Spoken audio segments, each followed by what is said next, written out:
Setakat kita buat kenduri pasang lagu, apa masalah? Biar-biar dia kena suka. Tapi waktu orang sembahyang zuhur, waktu tengah azan zuhur, stop lah dulu. Bagilah tuan kepada orang sembahyang. Mai tengah sembahyang pun dia pasang, oh yang ni yang agama lah, kena kawan. Jadi itu tujuan Nabi SAW diutuskan supaya apa? Membetulkan balik akidah umat Islam. Supaya manusia ini tuan-tuan yang dirahmati Allah kembali mereka itu menghadap Allah Subhanahu wa taala. Kenal siapa Allah. Bukan hanya sekadar pandai menyebut Allah, Allah, Allah, ya Allah, Allah, Allah. Pandai sebut. Pantang jemput tahlil la ilaha illallah, la ilaha illallah. Kadang-kadang tuan-tuan yang dirahmati Allah sampai dah mengaku-ngaku pula la ilaha illallah. Sebab apa? Sebab dia tak kenal Allah itu bagaimana. Bagaimana nak mendekatkan diri kepada Allah. Sampai ada yang berguncang-guncang, la ilaha illallah, la ilaha. Tak mau lu cakap tadi dia runtuh lah. Apa yang bergoyang-goyang tu tak? Ada tu dia kata la ilaha illallah tu ustaz, kata dia kena bentuk huruf lam alif.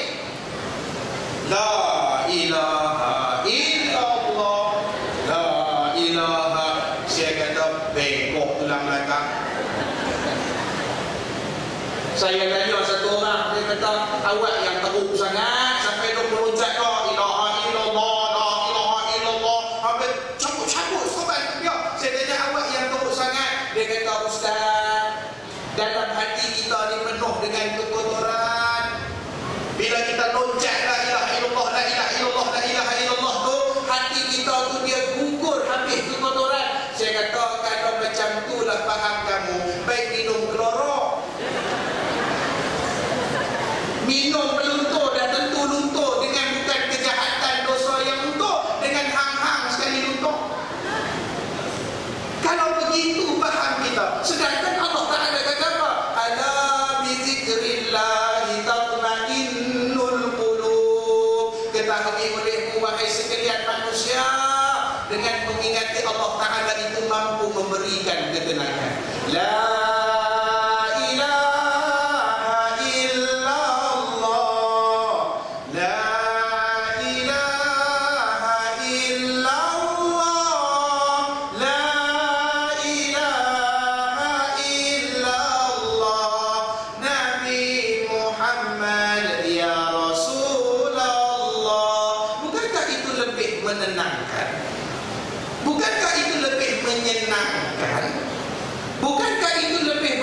santai.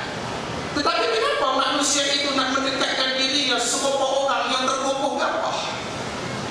Kerana apa tuan-tuan yang dirahmati Allah?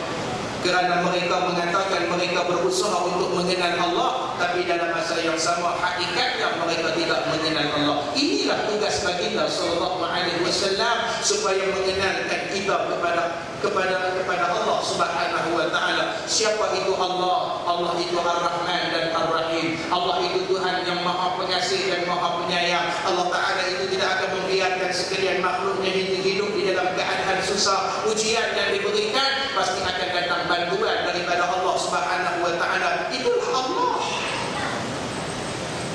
Kemudian yang keduanya tuan-tuan yang dirahmati Allah, asas yang diajarkan oleh baginda sallallahu alaihi wasallam di dalam dakwah yang menjadikan kejayaan kepada umat Islam, tanggungjawab Nabi apa dia? Wa yu'allimuhumul kitab, mengajarkan kepada mereka itu kitab, yakni syariat.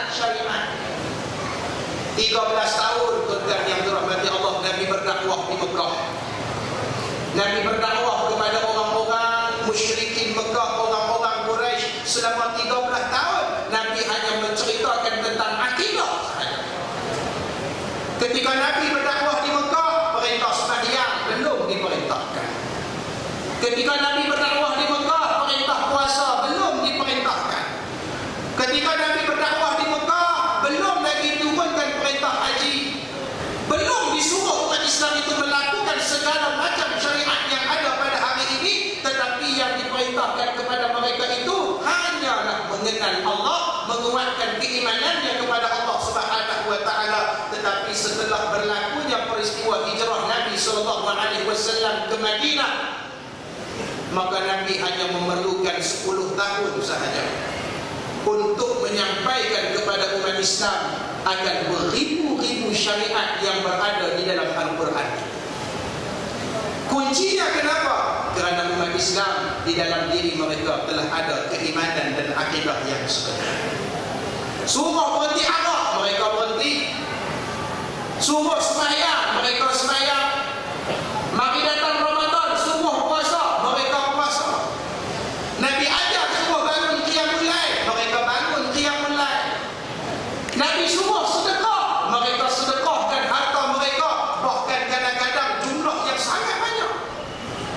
Suruhlah apa syariat pun dilakukan di dalam sepanjang dakwah Nabi ketika Nabi berada di Madinah. Berapa ribu syariat yang diperintahkan kepada umat Islam, semuanya dilaksanakan dengan penuh rasa keikhlasan. Kerana apa? Kerana 13 tahun telah dididik dengan berakidah. Sebab itu muslimin muslimat yang dirahmati Allah, kita nak mendidik anak-anak kita, generasi-generasi yang akan datang. Kita belum melihat kepada sembahyang, kita jangan melihat kepada puasa, tapi yang paling utama mengenal mereka kepada Allah. Kalau dulu-dulu tuan-tuan yang dirahmati Allah, kita tengok tok-tok-tokan kita bila duduk itu curu. Dia sebut apa tuan-tuan dirahmati Allah? Dia berzikir la ilaha illallah, la ilaha. Dia duduk gedur itu la ilaha illallah, la ilaha illallah. Dia selawat Allahumma salli ala Muhammad. Dia selawat duduk itu tuan-tuan. Mai satu anak tuan-tuan yang dirahmati Allah, daripada kecil endoi tak pernah kena selawat. Siapa? Sazali. Tengok pak dia endoi dia. Anakku Sazali dengarlah. Doi bukan selawat, dia nyanyi. Lain kali Sazali jadi apa? Jadi perompak yang besar, bapak tahu kadang-kadang. Pasal apa? Pasal daripada kecil tidak dikenalkan mereka dengan Allah. Anak-anak yang dikenalkan mereka dengan Allah, sungguhpun lidah mereka tidak mampu lagi menyebut Allah, tetapi telinga mereka itu mendengar Allah, Allah, Allah, Allah. Sebut nama Muhammad, Muhammad, Muhammad, Muhammad, Muhammad. Tapi lah ni tuan-tuan, orang nak duduk anak pun malas nak. Dia pasang kat mesin. Kat mesin si ada lagu nobody nobody but you, pak nobody. Oh, siap nyanyi lagu K-pop lagi. Itu yang suka sangat. Ini tuan-tuan muslimin muslimat yang dirahmati Allah, Nabi mengajarkan kita pentingnya ilmu, mempelajari akan ilmu, segala ilmu ibadah yang diperintahkan Allah kepada kita, tuan-tuan yang dirahmati Allah, supaya ibadah yang kita buat itu dilaksanakan dalam keadaan ada keyakinan di dalam hati. Kita tak mau kita buat ibadah, tuan-tuan yang dirahmati Allah, buat ibadah tapi dalam masa yang lama tak yakin.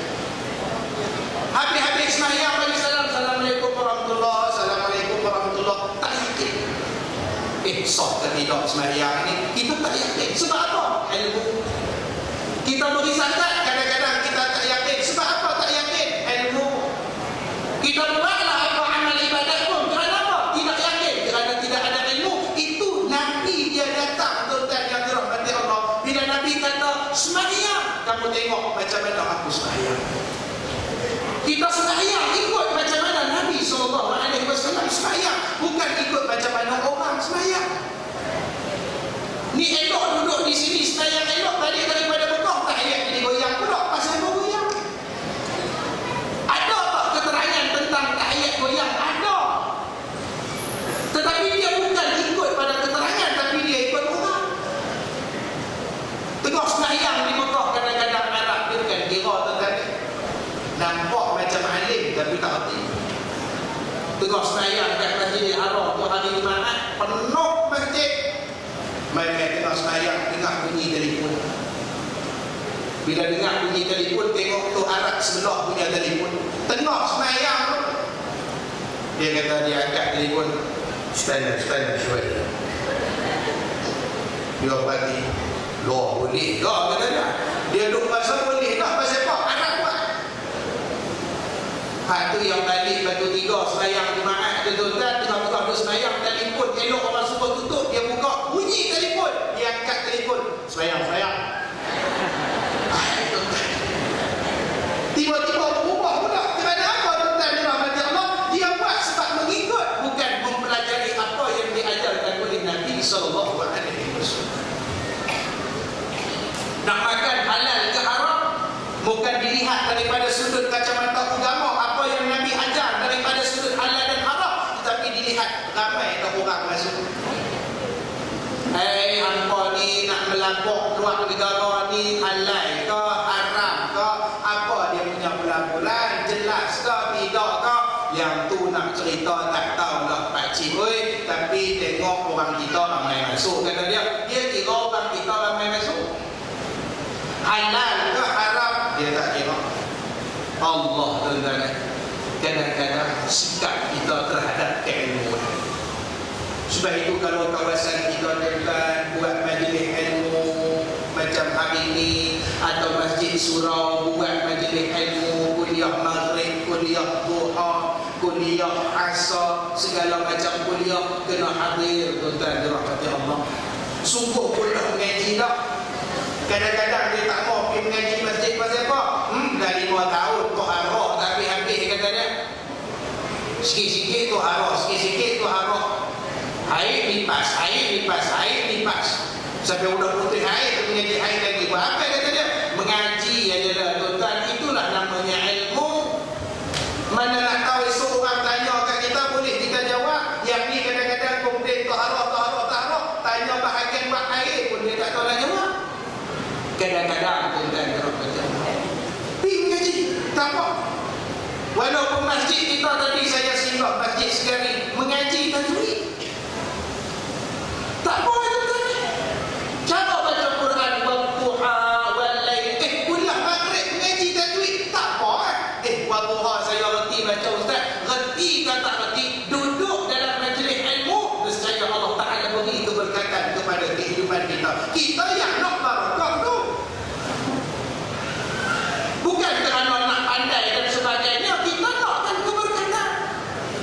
Bila tak ada keberkatan, buat apa pun semua tak jadi. Muslimin muslimat yang dirahmati Allah, yang kepentingan ilmu. Nabi SAW mengajar syariat kepada umat Islam supaya menimbulkan semangat umat Islam itu yang dahagakan kepada keilmuan, supaya mencari sebanyak-banyak ilmu.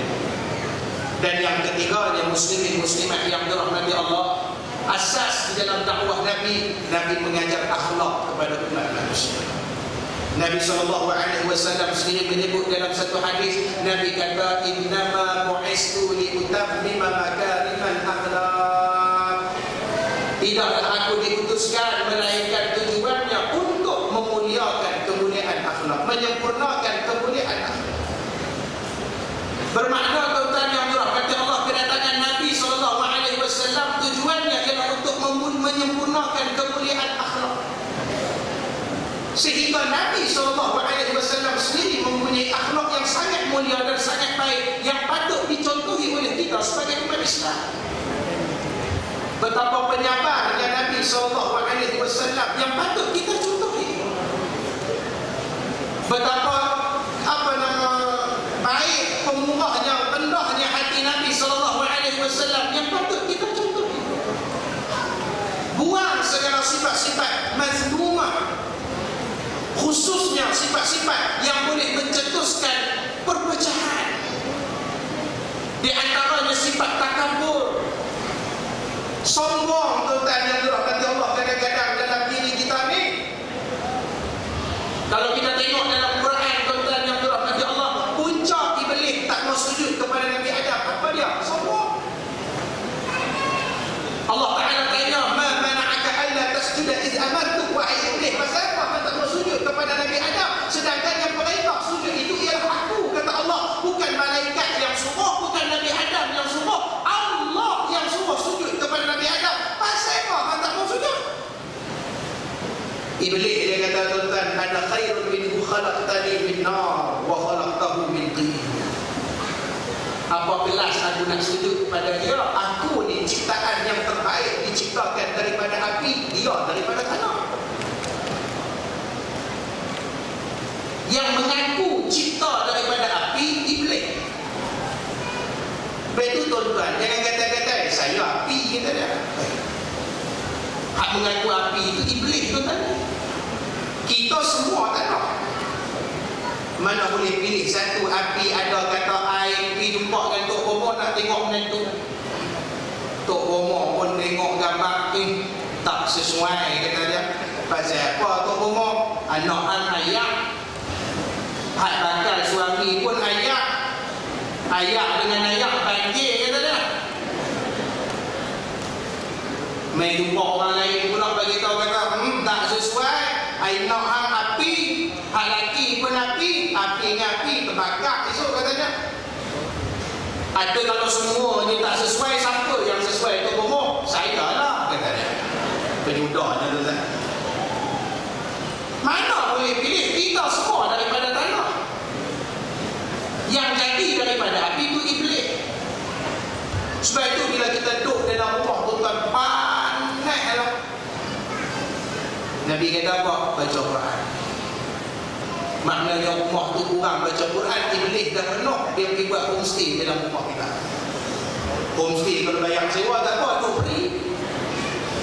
Dia pergi korek pula anak-anak kita suruh bergaduh pada rumah. Nabi kata apa? Kamu baca surah Al-Baqarah satu hari di dalam rumah, nescaya 3 hari iblis tak mari di dalam rumah kamu. Baca Quran. Tapi kalau rumah panas pasal atap zinc tak ada silik, yang tu panas cuaca.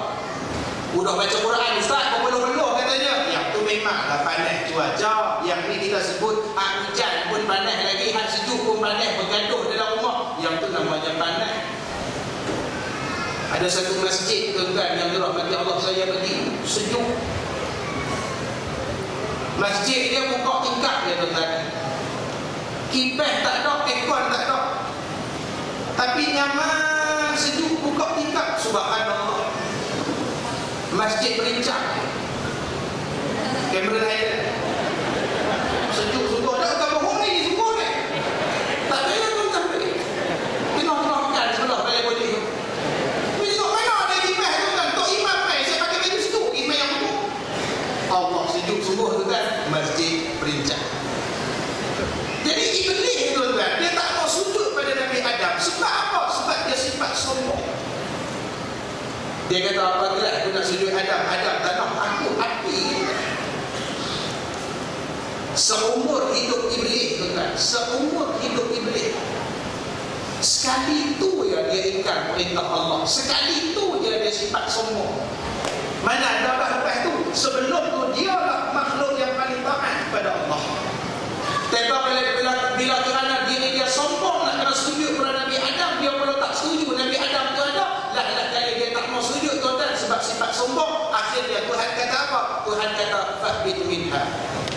Fama yakunu laka an tatakabbara fiha fakhruj innaka minas saghirin. Wahai iblis, nyah kamu daripada syurga ini, tidak layak kamu untuk hidup di dalam syurga ini, kerana syurga ini tidak disediakan bagi orang-orang yang mempunyai sifat takabur. Fakhruj, keluar kamu, innaka minas saghirin, sesungguhnya kamu daripada kalangan yang hina, kata Allah Subhanahu wa taala. Sekali tuan-tuan seumur hidup iblis. Kalau iblis dia boleh nyanyi tuan-tuan, dia nyanyi seumur hidup aku ini yang pertama. Itulah pertama kali dan terakhir dia bersifat takabur di hadapan Allah. Allah Ta'ala usir dia daripada syurga. Bagaimanakah kita muslimin muslimat yang dirahmati Allah, kadang-kadang hari-hari kita dipenuhi dengan sifat takabur. Apakah layak kita menghuni syurga? Pagi-pagi makan kuih, gigit-gigit kuih badak tu tuan-tuan, tok badak tu gigit-gigit dan ludah balik kuih tawar.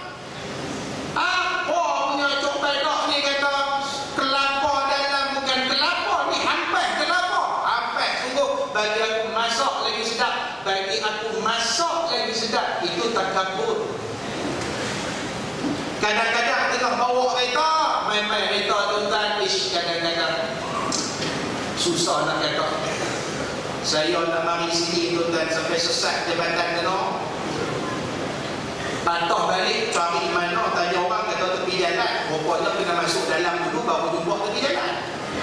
Kita duk cari tepi jalan tak jumpa-jumpa. Kenapa nak kali sampai Tanjung?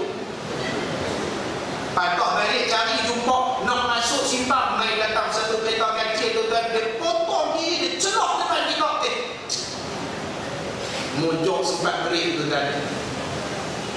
Kalau tidak WD kita sama.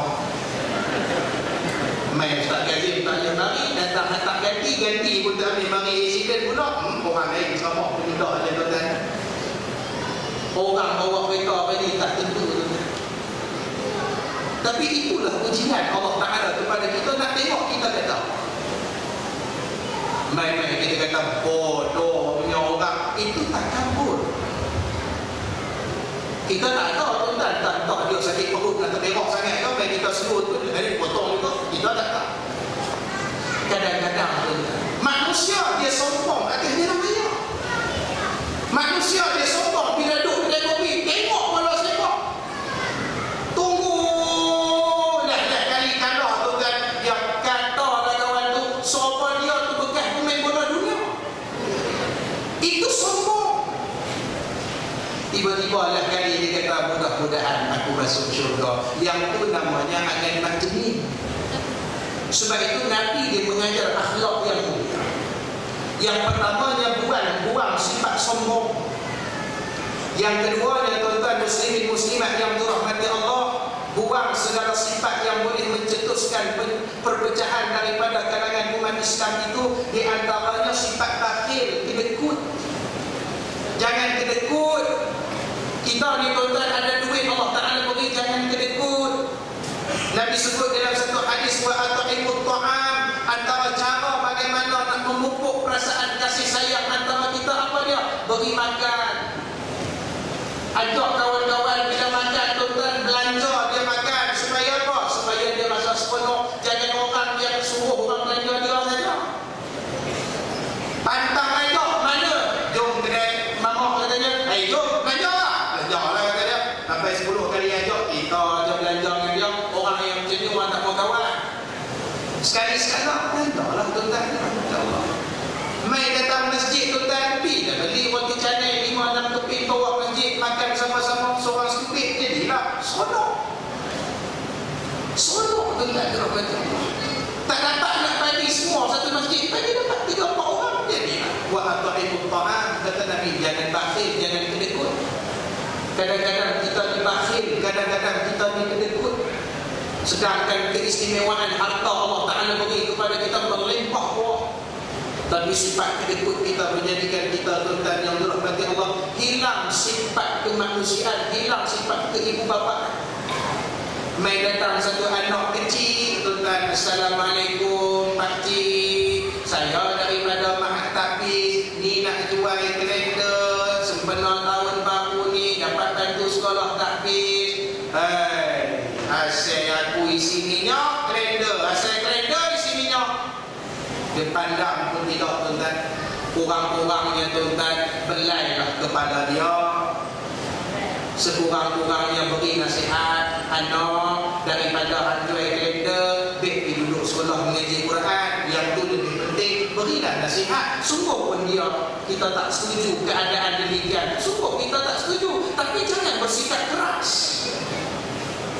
Bukan anak kita kata demikian. Kalau anak kita, bagaimana perasaan? Ini akhlak yang diajarkan oleh Nabi SAW. Sebab itu Nabi SAW tuan-tuan yang dirahmati Allah pernah menyebut dalam satu hadis, Nabi kata, la tadkhulul jannah hatta tu'min. Kamu takkan masuk syurga sehingga kamu beriman.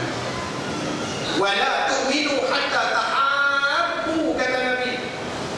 Dan kamu tidak akan beriman sehinggalah kamu berkasih sayang. Ala adudukum, kata Nabi, apakah kamu nak aku menunjukkan kepada kamu satu amalan, idza fa'altum tahabbtum, satu amalan yang jika kamu amalkan nescaya kamu akan berkasih sayang. Apa dia? Tanya sahabat. Nabi kata, afshus salam baina bainakum, sebarkan salam sesama kamu. Amalan salam tuan-tuan dirahmati Allah perlu diamal, perlu dihidupkan semula. Assalamualaikum, assalamualaikum. Kita jumpa dengan sesiapa sahaja, kita beri salam tuan-tuan yang dirahmati Allah. Ini amalan yang memupukkan kasih sayang di antara sesama manusia. Yang kedua yang Nabi sebut tadi tuan-tuan yang dirahmati Allah, apa dia? Wa at'imut ta'am, beri makanan. Murah-murahkan hati kita untuk menjamu orang lain makan. Bila kita masak di rumah tuan-tuan, jangan lupa jiran kita. Itu amalan yang dilakukan sejak daripada zaman dulu, yang hari ini semakin hari semakin. Dia buh dalam Facebook makanan dia masak tu, tapi seorang pun dia tak semua. Hari ini saya masak udang, masak lemak bercili padi yang kurang pedas. Tu dia punya panjang nama masak lemak. Dia masuk dalam Facebook, tak ada sekok pun di Semawa. Kawan-kawan Facebook saya yang berdekatan, mari dah datang rumah makan. Seorang pun dia tak Semawa. Dia kira nak tunjuk dia punya makan. Yang ini semakin hilang, kata Nabi, wa at'imut ta'am, bagi makan. Wasilul arham, sambung pertalian silaturahmi. Setakat benda kecil-kecil tuan-tuan, jangan jadi benda gaduh lah. Isu-isu kecil tuan-tuan tu selalu gaduh sangatlah. Kita berkasih sayang tuan-tuan yang dirahmati Allah, kita hormat menghormati. Khususnya tuan-tuan kita sesama umat Islam. Begitulah juga secara umumnya rakyat, sebagai rakyat Malaysia yang berbilang bangsa agama. Setakat benda kecil tuan-tuan, parking depan rumah saja tak payah bergaduh. Kadang-kadang isu kecil nak bergaduh jadi besar. Benda kecil jadi besar. Sebab apa? Semangat. Kerana itu tuan-tuan muslimin muslimat yang dirahmati Allah, apabila akidah diterapkan dalam masyarakat, apabila syariat diamalkan oleh masyarakat, dan akhlak yang mulia dihidupkan semula oleh masyarakat umat Islam, maka daripada situ akan berputihlah rasa cinta kita kepada Allah Subhanahu wa taala, dan dalam masa yang sama akan timbul perasaan takwa kita kepada Allah. Bila mana kita telah menimbulkan cinta dan takwa kita kepada Allah tuan-tuan yang dirahmati Allah, maka nescaya dia akan melahirkan satu semangat untuk berkorban kepada agama demi untuk mencapai kejayaan seperti mana kejayaan yang telah ditunjukkan oleh baginda Nabi Muhammad sallallahu alaihi wasallam. Akhirnya tuan-tuan yang dirahmati Allah, kalau umat Muhammad pada ketika itu orang-orang Quraisy yang mundur, akhirnya mereka mengecapi kemajuan. Akhirnya mereka mengecapi pengukuhan ekonomi, kekayaan. Akhirnya mereka mengecapi kegemilangan. Akhirnya mereka mengecapi kekuatan. Begitulah kita sebagai umat Islam di akhir zaman ini tuan-tuan yang dirahmati Allah, nampaknya seperti lemah sehingga suara umat Islam itu tidak didengar oleh dunia. Islam dianggap sebagai satu agama yang mundur. Islam dianggap sebagai teroris pengganas. Islam dianggap sebagai bermacam-macam lagi pandangan yang negatif. Kita lah sebagai umat Islam tuan-tuan yang dirahmati Allah, timbulkan perasaan kasih dan sayang kita kepada agama, timbulkan semangat kita untuk nak mendaulatkan agama Allah Subhanahu wa taala ini, sehingga kita timbul perasaan ingin berkorban kepada agama, ingin berkorban masa kita, berkorban harta kita, jiwa dan raga kita, semata-mata untuk nak mencapai kejayaan, untuk menjadikan negara kita sebagai negara yang mengecapi kemajuan. Kerana kemajuan itu muslimin muslimat yang dirahmati Allah tidak akan diberikan oleh Allah Subhanahu wa taala melainkan umat yang berada di dalam sebuah negara itu sendiri yang mahukan kepada kemajuan. Allah Taala berfirman di dalam Al-Quran, a'udzubillahi minasyaitonir rajim, innallaha la yughayyiru ma biqaumin hatta yughayyiru ma bi anfusihim. Allah Taala tidak akan mengubah nasib sesuatu kaum itu melainkan kaum itu yang berusaha untuk mengubah nasib mereka. Nescaya kemajuan demi kejayaan Allah Taala akan berikan kepada umat Islam. Apabila umat Islam bersatu, ummah bersatu, nescaya daulah negara yang diberikan oleh Allah Subhanahu wa taala diberikan kemajuan demi kemajuan, sehingga umat Islam itu sendiri mampu mengecapi kegemilangan yang dijanjikan oleh Allah Subhanahu wa taala. Baldatun thayyibatun wa rabbun ghafur. negara yang baik dan negara yang rakyatnya senantiasa mendapat keampunan daripada Allah Subhanahu wa taala. Maka itulah di antara perjuangan kita sebagai umat Islam dalam kita nak mencontohi kepribadian yang ada pada diri Nabi sallallahu alaihi wasallam. Mudah-mudahan dengan usaha kita yang sedikit ini, tuan-tuan muslimin muslimat yang dirahmati Allah, disuntik semangat di dalam diri kita untuk memajukan agama Allah Subhanahu wa taala, memelihara agama Allah. Dengan usaha ini mudah-mudahan Allah Ta'ala memilih kita di antara manusia yang dijanjikan syurga Allah Ta'ala di akhirat kelak. Dengan selawat kita kepada junjungan Nabi SAW, mudah-mudahan esok di akhirat kelak kita mendapat syafaat daripada baginda Muhammad SAW. Mohon maaf anda terkasar bahasa, tersilap kata yang baik daripada Allah, terkurang, tersilap daripada kelemahan dan kekurangan diri saya sendiri. Aku qauli hadza wa astaghfirullahal azim li wa lakum wa lisairil muslimin wal muslimat fastaghfiruhu innahu huwal ghafurur rahim. Wabillahi taufiq wal hidayah. Wassalamu alaikum